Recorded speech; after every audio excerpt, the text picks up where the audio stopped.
హోలా అందరికీ నమస్కారం ఎల్లరికీ మనకు welcome to my channel Galatta Geet Royal guys అందరి వీడియోకి లైక్ చేసి నా ఛానల్కి సబ్స్క్రైబ్ చేసుకోండి అండ్ నా ఫస్ట్ కమెంట్లో నా ఇన్స్టాగ్రామ్ బ్రాడ్కాస్ట్ లింక్ ఉంటుంది దానిలో కూడా జాయిన్ అయిపోండి సో 2 రోజులు వీడియోలు చేయలేదు అని చెప్పేసి మీరు అనుకుంటా ఉంటారు యాక్చువల్గా నేను చాలా ట్రై చేసిన ఏముందా ఏదో ఒక కంటెంట్ తీసుకుని వీడియో చేద్దాం అనేసి అనుకున్నా బట్ ఈ వారం అయితే అసలు బిగ్ బాస్ బొక్కలాగా ఉండింది మొన్న కానీ నిన్న కానీ ఈ రోజు కానీ ఈ సీరియల్ ప్రమోషన్స్ అంతా బిగ్ బాస్ వాళ్ళకి అసలు ఈ సీజన్లో వచ్చినన్ని గెస్ట్లు ఇంకా ఏ సీజన్లో రాలేదేమో ప్రతి ఒక్కరు వచ్చేది మీరు తోపు మీరు తురుము ఖాన్ షారుఖ్ ఖాన్ అని చెప్పేసి అనేది ఫుల్ హింస అబ్బా పిచ్చిగా హింస ఇచ్చేస్తున్నారు ఈ హింస వల్ల ఏంటంటే గౌతము నిఖిల్ తప్ప మిగతా ఎవరైనా డబ్బులు తీసుకుని వెళ్ళిపోయే ఛాన్సెస్ ఉన్నాయి సో ఇది విన్నర్కి చాలా బొక్కబడే ఒక సీజన్ అనమాట ఎందుకంటే ప్రతి సీజన్లో తీసుకోవాలా డబ్బులు 5 lakhs వస్తే తీసుకోవాలా 10 lakhs వస్తే తీసుకోవాలా అని చెప్పేసి కొంచెం ఆ స్టెప్ తీసుకోవాలంటే ఆలోచిస్తారు మేబీ మనం కూడా గెలవచ్చేమో అనే ఒక థాట్ వస్తుంది బట్ ఈ సీజన్లో నిఖిల్ ఆర్ గౌతమ్ తప్ప ఎవరైనా ఎవరు విన్నవరు అనే ఇది వాళ్ళకి ఆల్రెడీ వచ్చేసింది చాలా హింట్స్ వచ్చినాయి శ్రీముఖి వచ్చి చెప్పింది వాళ్ళు వచ్చి చెప్పినారు పేరెంట్స్ వచ్చి చెప్పినారు వీకెండ్లో చెప్పినారు లోపలికి ఫుల్ గెస్ట్ అయ్యి చెప్పినారు ఎంటర్ అయ్యి చెప్పినారు సో ప్రతి ఒక్కరు హింట్లు ఇచ్చేదాని వల్ల విన్నర్కి బొక్క ఎందుకంటే ఎవరో ఒకరు 20 ఫస్ట్ అవినాష్ తీసుకెళ్ళిపోతాడబ్బా ఎందుకంటే అవినాష్ ఎలిమినేట్ అవ్వాల్సినోడు టికెట్ ఫినాలే కొట్టి టాప్ 5కి వెళ్ళిపోయినాడు సో అవినాష్ ఖచ్చితంగా సూట్ కేసు తీసుకుని వెళ్ళిపోవాలనుకుంటాడు అది 5 లక్షలు 10 లక్షలు ఫస్ట్ అవినాష్ వెళ్ళిపోవాలనుకుంటాడు because Avinash is in 5th position అది అవినాష్కి కూడా తెలుసు అవినాష్ని ఎవరు టాప్ 5లో కూడా చాలా కొంచెం మందే పెట్టినారు అందరూ పెట్టలేదు కాబట్టి అవినాష్కి తెలుసు that he's not at all తనకి ఓట్స్ పడుండవు అని చెప్పేసి తనకు ఆల్రెడీ తెలుసు కాబట్టి ఖచ్చితంగా 5 లక్షలు వచ్చినా కూడా సూట్ కేసు తీసుకుని వెళ్ళిపోతాడు సో ఆల్రెడీ విన్నింగ్ ప్రైజ్ మనీలో 55 lakhs ఉంటే దాంట్లో అవినాష్ ఒక 5 లక్షలు తీసుకెళ్ళిపోతాడు సో ఆ 50 lakhs మిగులుతుంది దాంట్లో ఒక 15 lakhs కానీ ఆఫర్ చేస్తున్నారంటే నబీల్ కానీ ప్రేరణ కానీ తీసుకొని వెళ్ళిపోతారు 100% వాళ్ళకి తెలుసు వాళ్ళే విన్నర్ అవ్వరనేసి నబీల్కి కూడా కొంచెం కోరిక ఉండొచ్చేమో బికాస్ టాప్ 3లో చాలా మంది టాప్ 1లో నబీల్ని పెట్టినారు నబీల్ టాప్ 2లో కూడా పెట్టినారు నబీల్ని ఫ్యామిలీ వీక్ వచ్చినప్పుడు కాబట్టి వాళ్ళకి కూడా ఒక నమ్మకం అనేది ఉంటుంది నబీల్కి కూడా ఒక నమ్మకం ఉండొచ్చు కానీ ప్రేరణకు అయితే ఉండదు కాబట్టి ఒక 10 lakhs 15 lakhs ఆఫర్ చేస్తున్నారంటే ప్రేరణ కూడా తీసుకుని వెళ్ళిపోతుంది దాని తర్వాత ఇంకొంచెం ఎక్కువ ఆఫర్ చేస్తున్నారంటే టాప్ 3కి నబీల్ కూడా తీసుకుని వెళ్ళిపోతాడు సో విన్నర్కి మిగిలేదు ఒక 25 లక్షలు 30 లక్షలే ఆ 25-30 లక్షలు గౌతమ్ కానీ నిఖిల్ కానీ తీసుకెళ్తారు సో ఎవరు గెలుస్తారు ఏంటి అని చెప్పేసి మనకి ఇంతవరకు ఐడియా లేదు బట్ మాక్సిమం నిఖిల్కి ఒక 1% ఓట్స్ ఎక్కువ ఉన్నాయి బయట అయితే బట్ లోపల అఫీషియల్గా గౌతమ్ ఓటింగ్ ఉంది అని చెప్పేసి నేను ఒక పేజెస్లో చూసాను బట్ మీకు తెలియని విషయం ఏమిరా అంటే అఫీషియల్ ఓటింగ్ నాకు తెలిసి బయట పడదు ఎందుకంటే అఫీషియల్ ఓటింగ్ బయటపడేలాగుంటే మేము కూడా ఆ రోజు మాకు కూడా ఓటింగ్ తెలిసిపోయి ఉంటుంది కదా అప్పుడు మేము కూడా శ్రీహాన్ని డబ్బులు తీసుకొని రావద్దు అని చెప్పుంటాం కదా మేమంతా చెప్పినాం శ్రీహాన్ని డబ్బులు తీసుకొని వచ్చాయని because Revanth was winning that time so లాస్ట్లో శ్రీహాన్ డబ్బులు తీసుకొని వచ్చేసిన తర్వాత చెప్తున్నారు దట్ విన్నర్ శ్రీహానే అని చెప్పేసి 40 lakhs తీసుకొని వచ్చిన తర్వాత చెప్పినారు కాబట్టి మాకు అనిపించింది ఓకే అఫీషియల్ ఓటింగ్ అంతా బయటపడదు బయట ఊరికే వచ్చే పేర్లంతా తుప్పాసు సో అఫీషియల్ ఓటింగ్ ఎవరికి తెలియదు ఆ producer what you call it ఆ ఎండమాల్ చైన్ ఆ టీంకే తెలియదు ఆ రోజు సండే మార్నింగే తెలుస్తుంది ఎవరికైనా ఓకే ఈ రోజు విన్ అవ్వబోయేది వీళ్ళు అని చెప్పేసి అప్పుడే తెలుస్తుంది దానికి ముందు ఎవరికి తెలియదు సో అఫీషియల్ ఓటింగ్ అంతా తెలియదు కాబట్టి మనం ఊరికే గెస్ట్ చేసుకునే దానికి లేదు సో మీ ఫేవరెట్ కంటెస్టెంట్స్ ఎవరున్నా కూడా వాళ్ళకి మీరు ఓటేసుకోండి సో ఇప్పుడు నేను ఏం చెప్పబోతాను అంటే after 2 days I'm doing this review because 2 days I don't have anything to do review ఏం చెప్పాలి ఏంటి పాజిటివ్స్ చెప్పేసా నెగిటివ్స్ చెప్పేసా టాప్ 5 నా డిజర్వింగ్ లిస్ట్ ఎవరని చెప్పేసా టాప్ 5లో పాజిటివ్స్ నెగిటివ్స్ చెప్పేసా ఎవరు డిజర్వింగ్ అని చెప్పేసా ప్రతి ఒక్కటి చెప్పేసిన there are no more videos to do regarding Bigg Boss so నేనేం చేశానంటే ఈరోజు నా బ్రాడ్కాస్ట్ ఛానల్ నా ఫస్ట్ కమెంట్లో ఉంటుంది బ్రాడ్కాస్ట్ ఛానల్ దాంట్లో ఒక క్వశ్చన్ పెట్టాను టెల్లింగ్ మీకు ఏదైనా బిగ్ బాస్కి సంబంధించిన క్వశ్చన్స్ ఉంటే ఆ క్వశ్చన్స్ మీరు అక్కడ షూట్ చేయొచ్చు సో మీరు ఆ క్వశ్చన్స్ కానీ నన్ను అడిగినారంటే మీ పేరు కూడా చెప్పి ఆ తర్వాత దానికి నేను ఆన్సర్ ఒక వీడియో లాగా చేసి యూట్యూబ్లో పెడతాను బట్ ఈ వీడియోకి సంబంధించింది ఏంటంటే ఈరోజు గౌతమ్ జర్నీ ఇప్పుడే గౌతమ్ జర్నీ జరిగింది సో గౌతమ్ జర్నీ గురించి అండ్ దాని గురించి మన రివ్యూ ఏం జరిగింది ఏంటి అని చెప్పేసి మొత్తం అయితే ఎపిసోడ్లో ఒక 20 minutes వేస్తారేమో గౌతమ్ జర్నీ దాంట్లో మొత్తం తను మాట్లాడింది బిగ్ బాస్ మాట్లాడింది కొంచెం కట్ చేసేస్తారు సో మొత్తం ఏం జరిగింది అని చెప్పేసి నేను చెప్పబోతున్నాను దానికి ముందు ఆ జర్నీ చూస్తూ ఉంటే ఇట్ వాజ్ సో అసలు ఆ పొజిషన్ పోవాలంటే రాసి పెట్టుండాలి నిజంగా అసలు బిగ్ బాస్ నోట్లోంచి మన గురించి మాటలు వినాలంటే రాసి పెట్టుండాలి నాకు I was manifesting for that 2 విషయాలకి యాక్చువల్లీ 3 విషయాలకి నేను మేనిఫెస్ట్ చేస్తా ఉన్నాను 1 is మా అమ్మ హౌస్లోకి రావాలి ఆ గార్డెన్ ఏరియాలో నేను మా అమ్మని ఎంటర్ అయ్యేది చూడాలి అని చెప్పేసి సెకండ్ది వచ్చి బిగ్ బాస్ నా గురించి మాట్లాడుతూ ఉంటే నా జర్నీ అక్కడ గార్డెన్ ఏరియాలో నేను నిలబడుకుని బిగ్ బాస్ నా గురించి మాట్లాడుతూ ఉంటే నేను వినాలి అని చెప్పేది సెకండ్ మేనిఫెస్ట్ చేసిన థర్డ్ వచ్చి టైటిల్ విన్నర్ లాగా మేనిఫెస్ట్ చేసిన టైటిల్ విన్నర్ అని చెప్పేది ప్రతి ఒక్కరు మేనిఫెస్ట్ చేస్తారు అండ్ నాకు తెలిసి బిగ్ బాస్ తెలుగులో నేను ఇంకొక 10 సీజన్లకి వెళ్ళినా కూడా there is no chance for me to win for sure there is no chance for me to win because యథార్థవాది ఫస్ట్ థింగ్ యథార్థవాది లోక విరోధి నాకు నేనంటే ఇష్టపడే వాళ్ళకన్నా నన్ను తిట్టే వాళ్ళే ఎక్కువ ఉన్నారు. ఏదైనా ప్రోమోలో కనిపించినా, ఏదైనా ఫొటోస్లో కనిపించినా, వేరే మీమ్స్లో కనిపించినా, రీల్స్లో కనిపించినా నన్ను పొగిడే వాళ్ళకన్నా తిట్టే వాళ్ళే చాలా ఎక్కువ మంది ఉన్నారు. పొగిడే వాళ్ళు మనసులో పొగుడుకుంటారు కానీ తిట్టే వాళ్ళు మాత్రం బయటికి తిడతా ఉంటారు. సో ప్రతి ఒక్కరు తిట్టే వాళ్ళే ఉంటారు కాబట్టి అదొక point. And I'm a female contestant. So people will not accept a female who is very dominating. I'm extremely dominating. So ఒక ఆల్ఫా ఫీమేల్ కావాలి. You wanted to be an alpha female, but being an alpha female is not acceptable by society. So I'm an alpha female. That's why people can not accept me. కాబట్టి నేను నా జీవితంలో winner అయ్యే chances అయితే లేవు. But I'm still manifesting హౌస్లోకి మా mummy రావాలి అండ్ బిగ్ బాస్ నోట్లోంచి నా గురించి ఏం మాట్లాడతాడో వినాలి అని చెప్పేసి I still manifest that. I don't know if that is going to happen or no, but let's see. But ఈ రోజు గౌతమ్ జర్నీ గురించి చెప్దామనేసి అనుకుంటున్నా. యూజువల్లీ ప్రతి సీజన్లో గార్డెన్ ఏరియా బ్యూటిఫుల్గా ఇంటీరియర్ డెకరేట్ చేస్తారు. చాలా బ్యూటిఫుల్గా ఉంటుంది. సీజన్ 6లో కూడా ఒక రౌండ్ ఒక స్టేడియం లాగా పెట్టి దాంట్లో నిలబడి ఇట్ వాస్ వెరీ బ్యూటిఫుల్. మొత్తం డెకరేషన్ అంతా ఇంటీరియర్ అంతా గార్డెన్ ఏరియాలో ఆ చెట్లు పెట్టడం కానీ, ఆ ఇది పెట్టడం కానీ, వాళ్ళు ఆ హౌస్లో జరిగిన విషయాలు పెట్టడం కానీ అవన్నీ చాలా బాగుండేవి. బట్ ఈ రోజు నాకు అంత సూపర్గా అంత తోపుగా అనిపించలేదు. It was not attractive. మా సీజన్లో యాక్చువల్లీ టెలిఫోన్ దానికి కూడా కొంచెం మంచు స్నో డెకరేషన్ స్నో లాగా పెట్టి మొత్తం స్నోమ్యాన్ టాస్క్ కూడా చాలా బ్యూటిఫుల్గా చేసినారు. డెకరేషన్ మొత్తం స్నోగా ఉంది. బట్ ఈ సీజన్లో డెకరేషన్ అంత సరిగ్గా అనిపించలేదు. And Bigg Boss house tour చేసేటప్పుడు కూడా the colours were all too bright అనమాట. పలెచ్చని కొట్టుకునేలాగా ఉండింది కలర్స్ కూడా. సో ఆ వ్లాగ్ కూడా నా దగ్గర మిగిలిపోయింది. ఆ వ్లాగ్ కూడా నేను రిలీజ్ చేయలేదు. After Bigg Boss probably I release that vlog. So అట్లా అంత సూపర్గా వావ్ అనేలాగా అనిపించలేదు డెకరేషన్ ఈసారి. లాస్ట్ సీజన్కి కూడా చాలా బాగుంది. సీజన్ 6కి కూడా చాలా బాగుంది. మొత్తం మంచుగా ఉండి కొంచెం పొగగా ఉండి ఇట్ వాస్ వెరీ బ్యూటిఫుల్ ఆ టైంలో డెకరేషన్. బట్ నాకైతే ఈరోజు డెకరేషన్ అస్సలు నచ్చలేదు. అండ్ గౌతమ్ ఏవీలో కూడా వాహ్ ఏం చెప్పాడ్రా గౌతమ్ గురించి అనేసి ఒక్క మాట కూడా లేదు. బికాస్ గౌతమ్ అన్నిసార్లు సోలో బాయ్ అంటూ ఉంటాడు కాబట్టి సోలో బాయ్ అనే మాట బిగ్ బాస్ నోట్లోంచి వస్తుందేమో అని చెప్పేసి నేను చాలా ఎక్స్పెక్ట్ చేస్తున్నాను. బట్ బిగ్ బాస్ అయితే సోలో బాయ్ అనే మాట కూడా చెప్పలేదు. ఏంద్రా ఇది ఇన్నిసార్లు సోలో బాయ్ అన్నాడు కదా. సో సోలో బాయ్ అసలు నిజంగా ఒకనొక టైంలో ప్రమోషన్ కోసం వచ్చినాడా లేకపోతే నిజంగానే సోలో బాయ్ లాగా ఆడేదానికి వచ్చినాడా అనే ఒక డౌట్ కూడా వచ్చింది. నా కలర్లో ఏదో పడిసి వచ్చింది. So Bigg Boss solo boy అనే మాట యూస్ చేస్తాడేమో. బిగ్ బాస్ సోలో బాయ్ అని యూస్ చేస్తే గౌతమ్ వాళ్ళ సినిమా కూడా ప్రమోట్ చేసుకునే దానికి యూస్ చేసుకుని ఉంటాడు. బట్ సోలో బాయ్ అనే మాట అయితే నాకు తెలిసి పిల్లి బొచ్చు పడింది అనుకుంటా కలర్లో. 1 సెకండ్ గైస్. సో అన్నిసార్లు సోలో బాయ్ అంటూ ఉంటాడు కాబట్టి గౌతమ్ బిగ్ బాస్ కూడా ఒక్కసారైనా సోలో బాయ్ అనకపోతాడా అని చెప్పేసి వెయిట్ చేస్తున్నాను. బట్ సోలో బాయ్ అనే మాట యూస్ చేయకుండా ఇండివిజువల్ ప్లేయర్ ఆ మాట యూస్ చేస్తున్నాడు బిగ్ బాస్ ఒక్కసారి సోలో బాయ్ అని అంటే మేబీ తన ప్రమోషన్స్కి కూడా యూస్ చేసుకుంటాడేమో. సో ప్రాపర్గా బిగ్ బాస్ అంత తోపుగా చెప్పినట్టు అనిపించలేదు. ఇప్పటి వరకు అన్ని సీజన్స్లోకి the best AVs and the best మాటలు అయితే అభిజిత్కి సన్నీకే వచ్చింది అని చెప్పేసి చెప్పుకోవాలి. బికాస్ అభిజిత్ ఏవీ కానీ అభిజిత్ కోసం ఏం మాటలు చెప్తాడంటే బిగ్ బాస్ నువ్వు బిగ్ బాస్కి రావడం బిగ్ బాస్ అదృష్టం అని చెప్తాడు అభిజిత్కి. సో అట్లుంటాయి. సో అట్లాంటి మాటలు చెప్పలేదేమో అన్నట్టు అనిపించింది. అండ్ ఏవీ కూడా అభిజిత్ కానీ సన్నీది కానీ చాలా బాగుంటుంది. ఏమన్నా ఏవీనా అనేసి అనిపిస్తుంది.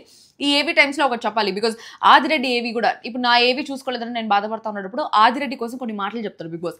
ఆదిరెడ్డి కోసం చెప్పే మాటల్లో కూడా నా గురించి చెప్తాడనమాట బిగ్ బాస్ ఒక పాయింట్లో. మీరు కావాలంటే ఆదిరెడ్డి జర్నీ చూడండి, భలే అనిపిస్తుంది. ఆ జర్నీ వీడియోలో కూడా మొత్తం ఏవీలో కూడా మొత్తం వీటీ ఆదిరెడ్డిస్ వీటీలో జర్నీ వీటీ దానిలో కూడా నా గురించి ఒక 30% నా గురించి ఉంటుంది. I was very happy. ఆ వీటీ చూసుకుంటుంటే కనీసం సరే పోన్లే నా గురించి చెప్పి నాది రాకపోయినా పర్వాలేదు దీంట్లోనే వచ్చింది అని చెప్పేసి కొంచెం హ్యాపీ ఫీల్ అవుతాను అనమాట నేను. ఓకే.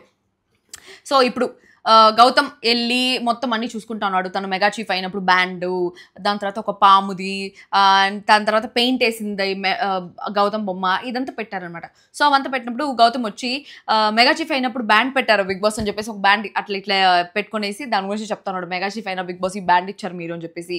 దాని తర్వాత ఒక స్నేక్ ఉండింది. బోన్ టాస్క్లోది బోన్ ఉంది కదా, తను బోన్ పట్టుకొని మెగా చీఫ్ అయిన టాస్క్. సో ఆ బోన్ కూడా పెట్టినారు. దాని తర్వాత గౌతమ్ అని పేరు పెట్టారు. మొత్తం గౌతమ్ పేరు అనేసి పెడితే దానికి ఒక పోజ్ ఇచ్చాడు అనమాట గౌతమ్ వెళ్ళి. అదే మన thumbnail లో కూడా ఉంటుంది ఆ పోస్ట్ చూడండి. సో అట్లా పెట్టారు. దాని తర్వాత గౌతమ్ వచ్చి బిగ్ బాస్తో చెప్తున్నాడు అనమాట. ఏమని చెప్తున్నాడు, సీజన్ 7 వచ్చి వెళ్ళాక నా గురించి నేను చాలా నేర్చుకున్నా, కొత్త విషయాలు నేర్చుకున్నా, నేను స్టడీ చేసుకున్నా, అర్థం చేసుకున్నా. బిగ్ బాస్ 20 years నేను పెరిగింది వేరు, బట్ బిగ్ బాస్లో ఉన్న 3 months నేను నేర్చుకునేది వేరు. సో అక్కడ నేర్చుకున్న పాఠాలే వేరే. అసలు బిగ్ బాస్ హౌస్లో నేను వచ్చి లాస్ట్ సీజన్లో నేను వచ్చి నేర్చుకున్న పాఠాలే వేరే. బట్ గెలవకుండా వెళ్ళిపోయా అనే బాధ నన్ను బాగా వెంటాడుతూ ఉన్నింది. కానీ అదే నన్ను పిలిచి ఇంకొక అవకాశం ఇచ్చారు కదా మీరు, నేను ఎప్పటికీ మీ రుణం తీర్చుకోలేను, నేను బ్రతికున్న ప్రతి క్షణం గుర్తుపెట్టుకుంటా అనేసి. ఇదంతా మీరు చాలా ఓవర్ డైలాగ్స్ అనేసి అనుకోవచ్చు, బట్ నిజంగా చెప్తున్నా, బిగ్ బాస్ హౌస్లోకి వెళ్ళిన తర్వాత బిగ్ బాస్ మన కోసం అంత చేసి ఆ ఫీలింగే వేరే. ఆ టైంలో నిజంగానే లైఫ్ లాంగ్ నేను అదే చెప్పుంటా బిగ్ బాస్కి, లైఫ్ లాంగ్ గుర్తుపెట్టుకుంటా, లైఫ్ లాంగ్ రుణపడిపోయి ఉంటా బిగ్ బాస్ నీకు అని చెప్పేసి.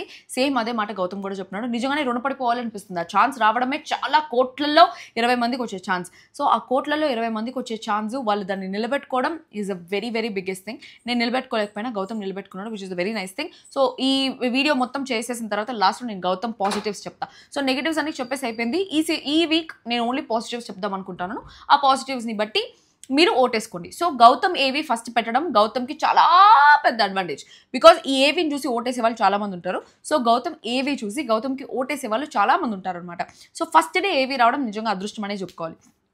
దాని తర్వాత నేను లైఫ్లో నేర్చుకున్న ప్రతి పాఠం నన్ను ఇంత దూరం తీసుకొచ్చింది. నేను ఎంచుకున్న విషయాలు, మా అమ్మ బలం నన్ను ఇక్కడి వరకు తీసుకొచ్చింది. ఇవన్నీ చూస్తుంటే నా 28 ఇయర్స్ లైఫ్ నా కళ్ళ ముందు ఉన్నట్టుంది బిగ్ బాస్. అప్పుడే సీజన్ ఎండ్కి వచ్చేస్తా ఉంది, ఎండ్ అయిపోతుంది అనే బెంగ స్టార్ట్ అయింది నాకు. Just an average boy Bigg Boss. నేను very very average boy with big and extraordinary dreams. చాలా మామూలు మనిషిని నేను. చాలా చిన్న ఫ్యామిలీ నుంచి వచ్చా. నన్ను ప్రపంచానికి పరిచయం చేశారు బిగ్ బాస్. ఈ బ్రతుకు మీరు పెట్టిన భిక్ష, ఎప్పటికీ మర్చిపోలేను మిమ్మల్ని అని చెప్పేసి అంటాడు. ఈ మాట నాకు అట్లే జూ అనిపించింది అనమాట. అందుకనే నేను దీన్ని తమ్ముళ్ళలో పెట్టినాను. ఈ బ్రతుకు మీరు పెట్టిన భిక్ష బిగ్ బాస్ నాకు అంటాడు. అసలు ఆ మాటకి ఇప్పుడు కూడా గూస్ బంప్స్ వచ్చినాయి. అట్లే ఒక్కొక్క దానికి ఒక్కొక్కలాగా అనిపిస్తూ ఉంటుంది. నిజంగా ఆ మాట నాకు వావ్ ఎంత బాగా మాట్లాడాడ్రా అనేసి అనిపించింది. చాలా బాగా మాట్లాడాడు గౌతమ్. స్పష్టమైన తెలుగులో బిగ్ బాస్కి చెప్పి ప్రజలకి బిగ్ బాస్కి థ్యాంక్ చేసుకుంటా చాలా బాగా మాట్లాడాడు అనిపించింది. వచ్చేది కూడా అట్లే తెలుగుదనం ఉట్టి పడతా ఉన్నది. పంచ కట్టుకొని మెరూన్ కలర్ షర్ట్ వేసుకొని చాలా క్యూట్గా అనిపించింది గౌతమ్. కొంచెం ఆ విభూది కూడా పెట్టుకొని వచ్చుంటే ఇంకా బాగుండేదేమో. హీ లుక్ వెరీ క్యూట్ దాంట్లో. మరి ఓవర్ హడావిడంతా లేదు. సూట్ వేసుకున్నామా, అది వేసుకున్నామా, మేకప్ వేసుకున్నామా, హెయిర్ స్టైల్ చేసుకున్నామా, ఏ హడావిడి లేకుండా చాలా సింపుల్గా తెలుగోడిలాగా వచ్చాడు. తెలుగోడి స్టైలే, నాటుకొట్టుడు బీటే, దుమ్ములేపే డాన్సే అనే టైప్లో వచ్చాడు అనమాట. దాని తర్వాత నేను బ్రతికున్నంత కాలం మీ మేలుని, మీరు ఇచ్చిన అవకాశాన్ని ఎప్పటికీ మర్చిపోను. నన్ను ప్రపంచానికి పరిచయం చేశారు, నా ఫ్యామిలీని పరిచయం చేశారు ప్రపంచానికి. I love you Bigg Boss అనేసి చెప్పాడనమాట. దాని తర్వాత గౌతమ్ ప్లాట్ఫామ్ మీద నిలబడండి అనేసి. ఆ ప్లాట్ఫామ్ కూడా నాకు అంత రిచ్గా అనిపించలేదు. గౌతమే అనుకుంటా ఉంటాడు, లాస్ట్ సీజన్ మనం వచ్చినప్పుడు ఎంత బాగుండిందిరా ప్లాట్ఫామ్ అంటే, అప్పుడు లేదనుకుంటా టాప్ 5లో. బట్ అప్పుడు ప్లాట్ఫామ్ ఎంత బాగుండింది, అంత బాగుండింది డెకరేషన్. ఈసారి అంత బాగలేదు డెకరేషన్. నాకు అంత లైటింగ్ కూడా అంత ఎక్కువ అనిపించలేదు. నిమ్మగా మజ్జిగ చీకట్లో ఉన్నట్టు అనిపించింది అనమాట. సో గౌతమ్ని ప్లాట్ఫామ్ మీద నిలబెట్టిన తర్వాత బిగ్ బాస్ చెప్పిన మాటలు, బిగ్ బాస్ చాలా మాటలు చెప్పినాడు. కొన్ని వర్డ్స్ నాకైతే అర్థం కాలేదు, ఎందుకంటే అంత అచ్చమైన తెలుగు నాకు రాదు కాబట్టి. సో క్లియర్గా బిగ్ బాస్ ఏమేమి మాట్లాడినాడో చెప్తా. బలవంతుడితో ఎలాగోలా గెలవచ్చు, కానీ మొండోడితో గెలవలేం అనే సామెత మీకు తెలుసా? మనం నమ్మిన దాని గురించి బలంగా నిలబడడానికి మొండితనం కావాలి. అందులో నిజాయితీ ఉంది. ఆ నిజాయితీని మీరు చివరి వరకు కొనసాగించారు. లాస్ట్ టైం మీరు వచ్చినప్పుడు జరిగిన పొరపాట్లన్నీ సర్దిద్దుకొని పర్ఫెక్ట్ ప్లేయర్గా మిమ్మల్ని మీరు మలుచుకున్నారు. లక్ష్యాన్ని ఛేదించేందుకు మీకున్న ఏకాగ్రతను చూసి ఇంట్లో కంటెస్టెంట్స్ కూడా ఆలోచనలో పడ్డారు. మీ స్ట్రాటజీ ఏంటో మిగతా వాళ్ళకి అర్థం కాకపోవడమే మీ స్ట్రాటజీగా మార్చుకున్నారు. వాళ్ళు ఊహించని విధంగా ఆడారు. స్త్రీలపైన మీకున్న గౌరవం మీ ఆటలో మాటలో కనిపించింది స్పష్టంగా.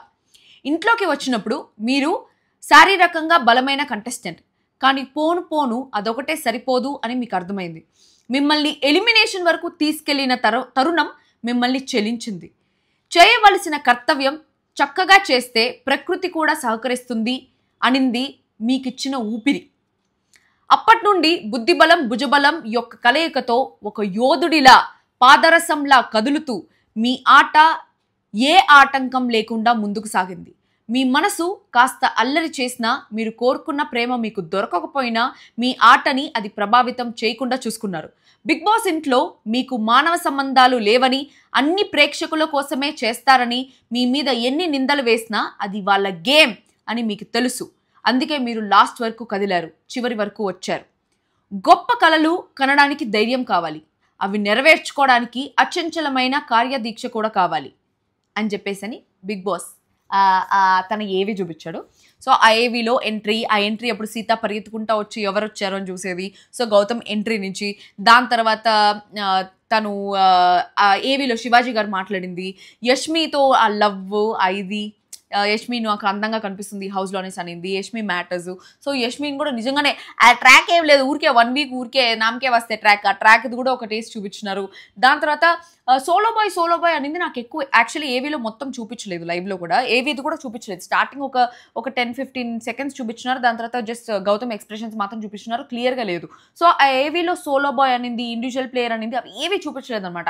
అంత వావ్ ఫ్యాక్టర్ అనేలాగా చేయలేదనేసి అనిపించింది ఏవి.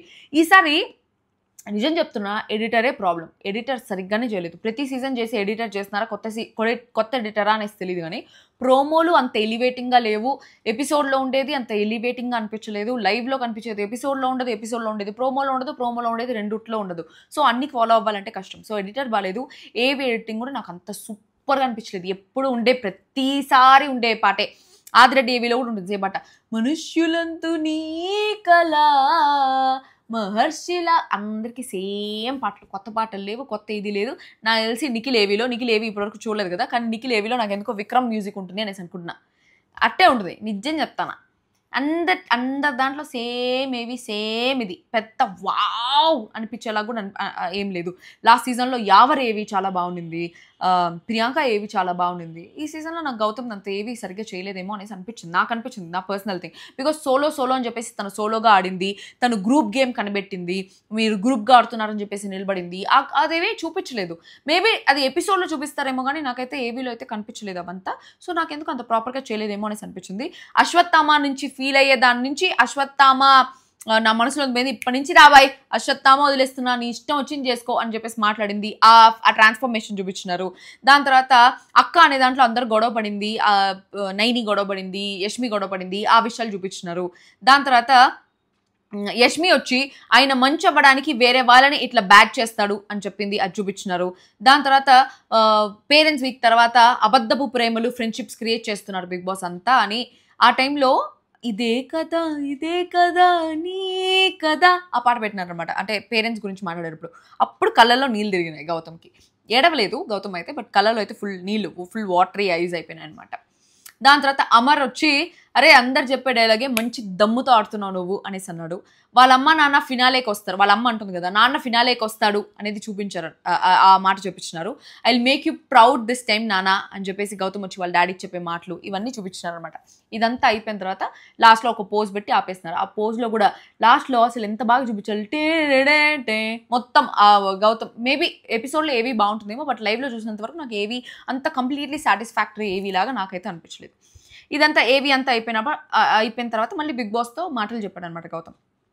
బిగ్ బాస్ సీజన్ 7లో లైఫ్లో ఎప్పటికీ గుర్తుండిపోయే స్వీట్ మెమరీ అనుకున్నా, కానీ సీజన్ 8 నా లైఫ్లో ఎప్పటికీ మర్చిపోలేని ఒక మైల్ స్టోన్. నాకు బయట ఏం జరిగింది అని లోపల ఉండడం వల్ల తెలీదు, కానీ ఈ విజువల్స్ చూస్తుంటే ఎంత బ్యూటిఫుల్గా ఉంది నా జర్నీ అని నాకు అనిపిస్తోంది. వచ్చినప్పటి నుండి కొన్ని ప్లేసెస్లో డౌన్ అయినా, కొన్ని ప్లేసెస్లో రైజ్ అయినా, చాలా మూమెంట్స్ ఫేస్ చేసిన, కానీ ఒకటే నమ్మిన. మా అమ్మ ఒక మాట చెప్పి పంపింది, ఎవరిని ఇన్ఫ్లుయెన్స్ చేయకు, ఎవరితో ఇన్ఫ్లుయెన్స్ అవ్వకు, ఒక్కడివే నిలబడి చివరి వరకు పోరాడు, నీకోసం ఎవరు ఏం చేయరు, you are the only person who should stand for yourself అని మా అమ్మ చెప్పింది. వచ్చిన కొత్తలో కొంతమంది నమ్మిన, కొన్ని ప్లేసెస్లో ఫీల్ అయ్యి హర్ట్ అయ్యా, కానీ ఎప్పుడైతే రియలైజ్ అయ్యి ఇదంతా కాదు ఒక్కడివే ఆడాలి అనుకున్నానో, నీకెటువంటి సపోర్ట్ అవసరం లేదు అని నమ్మానో, అప్పటి నుండి ఎటు డైవర్ట్ అవ్వకుండా, డీవియేట్ కాకుండా నేను అనుకున్న మార్గంలో ఇక్కడి దాకా రాగలిగా. ఈ జర్నీ చూస్తుంటే ఐ వాజ్ రైట్, మా అమ్మ చెప్పిన మాట రైట్, నేను ఎంచుకున్న మార్గం రైట్, నేను ఎంచుకున్న పంతా రైట్, నేను ఒక్కడినే నిలబడదాం అనుకున్న ఆలోచన రైట్ అని మళ్ళీ దృఢంగా స్పష్టంగా అర్థమయ్యేలాగా తెలియజేశారు. బిగ్ బాస్ నా జీవితంలో season 8 will be remembered for ever. ప్రతి ఒక్క మూమెంట్ చూస్తున్నంతసేపు కరెంట్ పాస్ అయింది బిగ్ బాస్. నరాల్లో అణువణువున నాకు జోష్ నింపింది. నేను ఒక్కడనే సోలో అనో ఇండివిజువల్ అనో గొప్పగా చెప్పుకోవడం కాదు, జీవితంలో ఏ సపోర్ట్ కోరుకోకుండా ఒక్కడనే నిలబడి చివరి వరకు పోరాడితే సక్సెస్ఫుల్ అవుతామని నేను నమ్మిన అది ఎన్నో కోట్ల మందికి ప్రూవ్ చేయాలని నమ్మిన. I'm really happy for what ever I have done. ఇప్పుడు కాలర్ ఎగరేసుకొని చెప్తున్నా, నేను ఎంచుకున్న పంతా కరెక్ట్, నేను ఎంచుకున్న దారి కరెక్ట్. మా అమ్మ నన్ను దగ్గర నుండి నడిపించింది బిగ్ బాస్ ఇన్ని రోజులు. నీ కొడుకు నిన్ను ప్రౌడ్ చేస్తాడు అని చెప్పి వచ్చిన 100% ప్రౌడ్ చేసిన. ఈ ప్రౌడ్నెస్ నా మీద కాదు, నువ్వు ఇచ్చిన బలం వల్ల అని చెప్పేసి వాళ్ళ అమ్మకి చెప్పుకుంటా ఉన్నాడు. నేను సీజన్ 8కి వచ్చిన ఏకైక రీజన్ ఇజ్జత్, రెస్పెక్ట్ కమాయించుకోవాలి అని వచ్చిన. చిన్నప్పటి నుంచి ఎప్పుడు రెస్పెక్ట్ దొరకలేదు బిగ్ బాస్ నాకు. నేను కష్టపడిన ప్రతి క్షణం ఇజ్జత్ కోసమే, రెస్పెక్ట్ కోసమే. ఇక్కడ వరకు జనాలు ఓట్లేసి తీసుకొచ్చారంటే హ్యాట్స్ అంటే ఇట్లా చెప్పి సంపాదించుకున్న బిగ్ బాస్ నేనని హ్యాట్స్ ఆఫ్ ఇచ్చినాడు అనమాట జనాలకి. ఇదే నా ఉద్దేశంలో గెలుపు బిగ్ బాస్. ఆడియన్స్ హృదయం రెస్పెక్ట్ కమాయించుకోవాలని వచ్చిన. ఆ మార్గంలోనే ముందుకెళ్ళిన. ఎంతో మందికి ఆదర్శప్రాయంగా నిలవాలి, అరే వీని చూసి ఏమన్నా నేర్చుకోవాలి అనుకోవాలని ప్రతి క్షణం ప్రయత్నించిన. బిగ్ బాస్ హౌస్లో ప్రతి ఒక్కరు తప్పు చేస్తారు, నేను కూడా తప్పు చేసిన. నేను ఒక average boy, I have a lot of flaws, but నేను ఎంచుకున్న మార్గంలో కరెక్ట్గా ముందుకెళ్ళిన. ఎవరన్నా నొప్పిస్తే వెళ్ళి క్షమాపణ చెప్పిన. చివరి వరకు ఒక్కడనే నిలవాలిగా. దానికి ఐఎమ్ ప్రౌడ్ బిగ్ బాస్. ఇంకొన్ని రోజులు ఇలానే ఉంటే బాగుంటుంది అనిపిస్తుంది. కొన్ని రోజుల్లో ఇవన్నీ మిస్ అవుతున్నా అనే బెంగ స్టార్ట్ అయింది. ఇక్కడ నుంచి బయటకు వెళ్ళిన తర్వాత కూడా ప్రతి క్షణం అండ్ ప్రతి సిచ్యువేషన్లో ఇక్కడ నేర్చుకున్న పాఠం నేను గుర్తుంచుకుంటా. ఎవరి దగ్గర నుండి ఏది ఆశించకుండా నా కోసం నేను నిలబడతా బిగ్ బాస్. ఎంతో మందికి ఆదర్శప్రాయంగా నిలబడాలని నా జీవితం చివరి శ్వాస వరకు కష్టపడతా బిగ్ బాస్ ఇట్లా మొక్కుతా చెప్తాను అనమాట. బిగ్ బాస్, ఈ ప్రపంచంలో అందరికంటే గొప్పోళ్ళు ముగ్గురే, అమ్మ నాన్న గురువు. నాకు మీరు గురువు బిగ్ బాస్, నా జీవితాన్ని తీర్చిదిద్దిన గురువు. మీకు 100,000,000 పాదాభివందనాలు అని చెప్పేసి అంటే దాని తర్వాత బిగ్ బాస్ వచ్చి ఆల్ ది బెస్ట్ అనేసి చెప్పినాడు. సో బావి, పెయింట్, చలిమంట ఇవన్నీ వేసి పెట్టున్నారు. బిగ్ బాస్ 2 పిక్స్ తీసుకెళ్ళొచ్చు అంటే తీసుకెళ్ళొచ్చు అన్నాడు. యాక్చువల్లీ నేను మొత్తం అన్ని సర్దేసుకొని మూట తెచ్చుకుంటా బయటికి, లోపల నుంచి వచ్చేటప్పుడే మూటలో మొత్తం అన్ని వేసుకొని పోతా ఉంటా.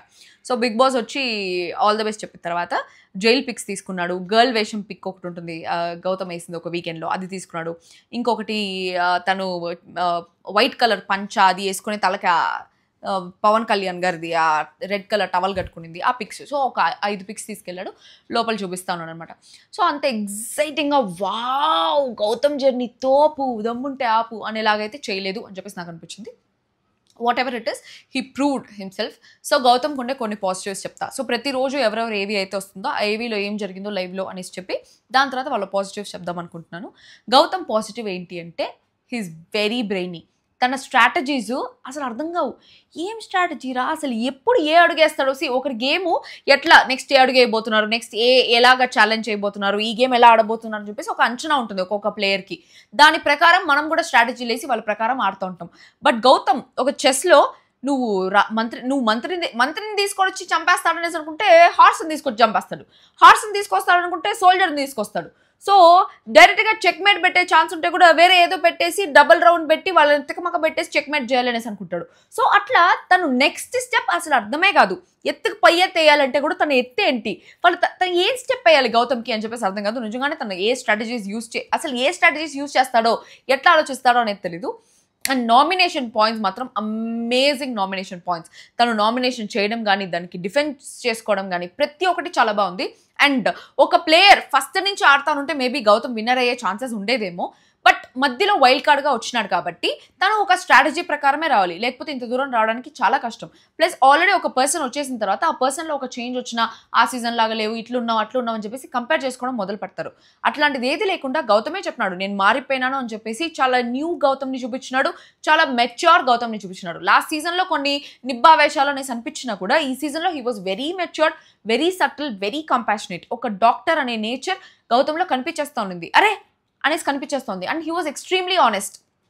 నాకు ఎక్కడ నచ్చాడంటే గౌతమ్ ఆ బోన్స్ టాస్క్లో మణికంఠ తీసేటప్పుడు చెప్తాడు, మణికంఠ నేను గౌతమ్ ఆల్రెడీ ఒక ఇది పెట్టుకున్నాం, మేమిద్దరము కలిసి ఆడాలని చెప్పేసి ముందే we had that alliance, so అది మేము చేసుకున్నాం అనేసి. అంటే నాకు అట్లంతా ఏం లేదు అని చెప్పేసి ధైర్యంగా, అంటే మణికంఠ వచ్చి గౌతమ్ బోన్ పట్టుకునే దానికి గౌతమ్ని తీసేసినా పర్లేదు అనే ఒక పాయింట్తో నిజం. He is very honest. Gautam is extremely honest, extremely genuine. On the face మాట్లాడతాడు అండ్ చాలా ఫేర్ గేమ్స్ ఆడతాడు. మనం గెలవాలి అని చెప్పేసి రూల్స్ మొత్తం అతిక్రమించి ఫేర్ గేమ్ కాకుండా ఫౌల్ గేమ్ ఆడడం అట్లాంటిది ఏది ఉండదు. గెలిచినా ఓడినా మనం ఫేర్గా ఆడాలి అనే ఒక పాయింట్తో చాలా ఫేర్గా అన్నాడు, చాలా ఆనెస్ట్గా మాట్లాడేస్తాడు. దానివల్ల మనకి అఫెక్ట్ అవుతుంది అంటే కూడా ఆనెస్ట్గా మాట్లాడేస్తాడు. అండ్ నాగార్జున గారు కూడా తనది నీ తప్పు అనేసి అంటే లేదు సార్ నాకు తప్పు కాదు అని చెప్పేసి నాగార్జున గారైనా బిగ్ బాస్ వచ్చి చెప్పినా కూడా he will take stand for himself, which is really nice. There are many things అట్లా. అండ్ తను స్ట్రాటజీస్ ప్రకారం వీళ్ళు గ్రూప్ గేమ్ ఆడుతున్నారు అనేసి అనడం, ఎదిరించడం, everything is good. And he's a very good looking guy. కొంచెం తెలుగు పద్ధతి స్పష్టంగా మాట్లాడడం very good. He has very good PR, very good strategies, very good. All his strategies are unpredictable. He's an unpredictable person. నిజంగానే ఒక average solo bye ఇంత దూరం వచ్చినాడంటేనే really appreciable.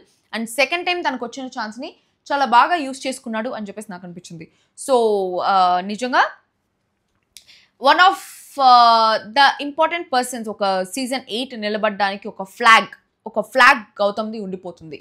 ఈ సీజన్లో వైల్డ్ కార్డ్స్లో గౌతమ్ ఇంపాక్ట్ చాలా ఎక్కువ ఉంది ఈ సీజన్లో. ఈ సీజన్లో వైల్డ్ కార్డ్స్లో ఉండే వాళ్ళలో గౌతమ్ ఇంపాక్ట్ చాలా ఎక్కువ ఉంది ఈ సీజన్ మీద అని చెప్పేసి నాకు అనిపించింది. Very nice. తను మాట్లాడే విధానం కానీ అన్నీ కానీ ఎక్కడా టెంపర్ లూజ్ అవ్వకుండా నోటి దూలో యూజ్ అప్పటికప్పుడు మూసుకొని కూర్చో అట్లాంటి మాటలు మాట్లాడినా కూడా మరీ ఎఫ్ వర్డ్స్, పిచ్చినా కొడక, ఆనా కొడక, ఈనా కొడక ఇట్లాంటి మాటలంతా ఎక్కడ మాట్లాడకుండా ఎక్కడ తనకి స్కోప్ వస్తుందో అక్కడ స్కోప్ తీసుకొని తను కామెడీ కూడా చేయడానికి ట్రై చేస్తున్నాడు. డాన్స్ రాకపోయినా డాన్స్ చేయడానికి ట్రై చేస్తున్నాడు. ఇచ్చి పడేస్తున్నాడు ఈ సీజన్. Very good.